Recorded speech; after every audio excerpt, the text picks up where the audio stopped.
Hey, what's going on, everybody? We have Mr. Nicolas Tarrago with his second regional top. How do you feel, man? Pretty good, yeah. And what did you play this event? I played Dragon Rulers. My last top was actually Dragonity Rulers, but I felt like it was falling out of favor because it's very vulnerable to Max C. Although some players say that if you're getting Max C, you're doing it wrong. But I just kept getting Max C, so I switched over to Dragon Rulers, and it worked out really well. So you got two tops with Dragon variants, basically. Yep. Back to back. Feeling like a champion? Feeling like a champion. So alright, let's quickly go right into the deck list then. Yep. Standard 3, 3, 3, and 3. The standard 2 Debris Dragons. There are some techs in here, so not everything's standard. I played one Card Trooper, one Trigon, and one of each tuner. 3 Cs and a Swift. So it's a pretty standard mouse level, but the spells are actually kind of unique. There's three Veens and 3 Swords, but there's also 2 Econs. Now Econ, I'm sure you're wondering about that. Econ is just like, it's a second E-Virus, kind of, because E-Virus is basically a game stealer, but Econ saved me a lot of times, and it stole a lot of games. For example, I summoned Debris and brought out Trigon when the other guy had a Crimson on board, so he was basically going to Crimson me for 2 turns when I had no back row set. But I played Econ to tribute my face down Debris and take his Crimson. And then I just brought out a bunch of big drags, and I was actually able to swing for game that turn. But Econ's just, it was actually really incredible over the regional, and I recommend, it's like a main deck stable to me now. I can't play without Econ. It's really incredible.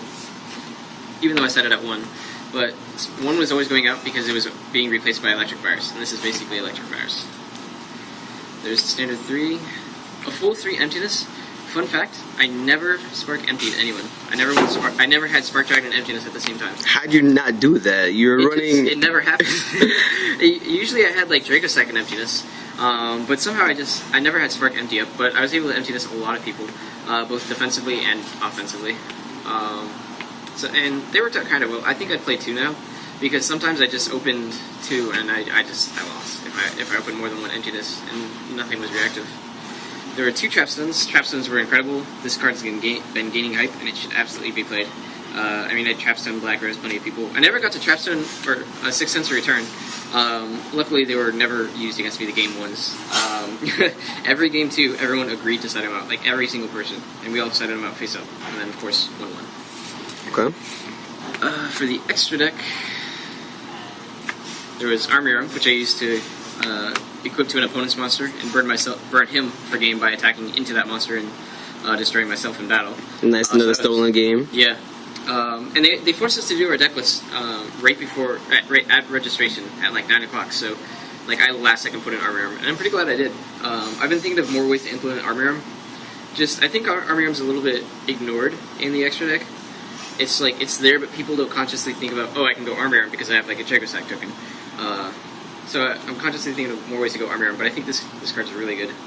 The double Fairy Dragon, I did go into 2 Fairy Dragons a lot, so double Fairy Dragon is definitely awesome. 1 Black Rose. 1 Black Rose was all I really needed. Like, my playstyle is essentially shifted from just trying to like recklessly Black Rose somebody, because I did play this deck before Dragonities at the start of the format. My playstyle shifted from like trying to recklessly Black Rose somebody to actually fighting through the back rows. And I find that trying to recklessly Black Rose somebody gets stopped a lot, and it kind of hurts your resources.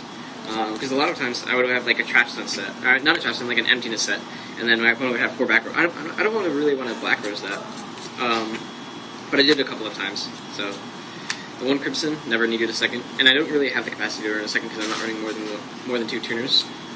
Spark Dragon, scrap. This card's really good. I never did the like pro move that I wanted to do over the weekend, just having to start a Spark Dragon and Crimson up, crash into like a blaster or something, but Spark Dragon did help a lot. It was able to stall me out of some games where I would have otherwise lost, and he would have just gotten ran over.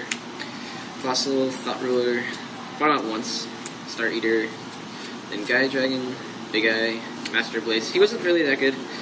It was once again another like last second extra deck thing. I would definitely take out this guy and play Red Dragon Archfiend just to dispose of enemy Fairy Dragons. Although the one thing I don't like about Red Dragon Archfiend is it doesn't have a consistent effect. Like Scrap Dragon, once per turn you can destroy something. Thought Ruler can continually just fight through a back row. Star Eater can continually guaranteed poke for 32. You know, things like that. Red Dragon Archfiend doesn't really do anything of that nature. and then 2 Dragosack. I didn't find the need for 3, although I've seen like people, I think Billy Break was playing 3 or something, but I never found the need for 3. And then side deck, we have Card D. Every time I went first, and both players agreed to send a 6 cents return, I would always, this would be the substitute for 6 cents, because 6 cents is a card that generates like kind of unfair advantage and dukes for your side cards, if you pull it off. And Card D is something that can do the same thing, so I figured if I was going to be starting at 6 cents the night before, I should maybe play Card D. 2 Fire Ferrets. I never played against Ophion this weekend, so I never saw him. I did send him against Fire Fist, and I do like it against Fire Fist, but they're good against Ophion. 2 E-Viruses, easily the side deck MVP of the weekend. E-Virus is just a game stealer. Like, you take an enemy blaster, and I didn't really realize like how big of an effect like taking an enemy blaster was until I actually E-Virus people. Like, E-Virus is actually incredible. I think I would actually say 3. Cards are 3, right? DD Crow. I never set it in because I never went against Unity Rulers. I don't like this card against regular Dragon Rulers, is because the way that I see like DD Crow and Debunk are, while Debunk has its multi-functionality of stopping things like Swift or Maxi, the way I see cards of that nature is if you open Subpar and DD Crow is one of those cards, I think you're most likely going to lose, and I never want to take that chance. E-Virus, however, is something that works against an established field. On the other hand, and if you have like a billion resources engraved, DD Crowing 1 it's not going to help. So it's there just for Dignity and DD Crowing your ducks. I started against one guy who had King Kabios in his deck, and the one time he went for a King Kabio player, actually DD Crowed this guy. And he lost the next turn. Book of Moon. Book of Moon was also a substitute. This would be my substitute for return. This would be for 6 cents. Book of Moon just went in as additional reactive back row during my first 2 mirror matches, I think. But then in my later mirror matches, I just thought it was better just to side 2 Mysticals instead of these 2. Although this would still go in going first. The 2 Encores for Ophion, which I never saw nor needed. Also Constellar. I also sided these against Constellar. Eradicator. I never sided it in because I never saw spellbooks. And then 3 Decrees. So that's the deck. In case you guys are wondering what my matches were, rounds 1 through 4 were pretty free. Round 1 I played Gadgets. Nothing important happened during that match. Say hi to him though. Hey, Ryland. Round 2 I played Fire Fist. Round 3 I played Fire Fist. I 2'd Fire Fist. Round 3 I played Madolches. I 2'd Madolches. Round 4 I played Harpies. I 2'd Harpies. I almost lost the Phantasmal Dragon because I didn't know what to do against that card, and then I just Black Rosed it. Yeah, I just Black Rosed and I chain return. I had a lot of things banished, so I Black Rose, chain return, put everything back in the graveyard, and then just put everything back out. And then rounds 5 through 9 with the rest were dragons. I lost every game 1 and every die roll that day going against dragons.